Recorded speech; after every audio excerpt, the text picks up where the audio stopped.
Hello, ça fait longtemps qu'on ne s'est pas parlé du magasin.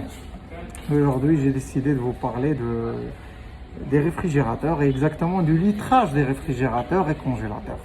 Je communique très rarement le litrage, si ce n'est jamais le litrage des congélateurs et des réfrigérateurs, à une seule raison, parce qu'il y a énormément de communication, énormément de chiffres communiqués par les marques ou par les revendeurs qui sont pas tout à fait vrais.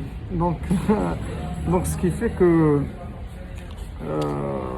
nous, on communique spécialement la largeur et la hauteur du réfrigérateur, ou là, les dimensions, largeur et profondeur des congélateurs, et je communique très rarement le litrage. Parce que j'arrive pas, moi personnellement, je ne sais pas pour vous, mais j'arrive pas à visualiser 500 litres ou 600 litres ou 800 litres ou 1000 litres dans ma tête. J'arrive pas à visualiser ce nombre. Mais si vous me dites un réfrigérateur qui fait 2 mètres sur 80 cm, j'arrive à visualiser très très rapidement.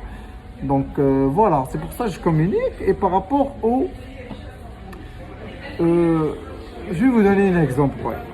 Vous rentrez chez un magasin d'électroménager, vous demandez la 590 litres Samsung. Il va vous ramener directement vers celle-là, la RT59 K6030 ST. Alors qu'en fait, elle fait net 342 et 111 litres, ce qui fait 453 net. Donc normalement, ce qu'on devrait communiquer au client, c'est 453 litres net. Parce que c'est ça, le net, on parle du net, c'est le volume utile, c'est le volume que le client va utiliser. Donc, 453 litres. Qu'on fait 800 litres, qu'on fait 900 litres, 453. Tu vas utiliser 453. Donc, c'est pour ça que je vous invite, lorsque vous achetez un réfrigérateur ou un congélateur, de prendre en considération ce genre de fiche.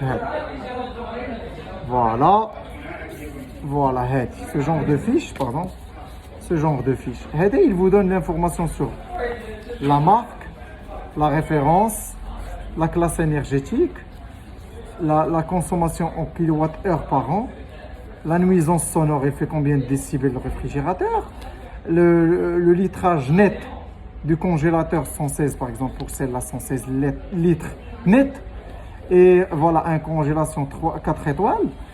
Et pour le litrage du compartiment réfrigérateur, elle fait 374. Donc, en grosso modo, elle fait 490 litres. 490 litres net. Alors qu'elle est vendue étant une 700 litres de la pochette. Et c'est pareil pour tous les réfrigérateurs, toutes les marques. Je vous prends une LG, Whirlpool, Sierra, peu importe la marque. C'est la même chose, on communique. Donc voilà. Et si jamais vous ne trouvez pas ce genre de fiche accrochée au réfrigérateur, ça arrive, quelques marques ne communiquent pas ce genre d'informations, prenez les dimensions, la largeur, la hauteur, la profondeur, et faites votre choix entre les marques, et pas autrement.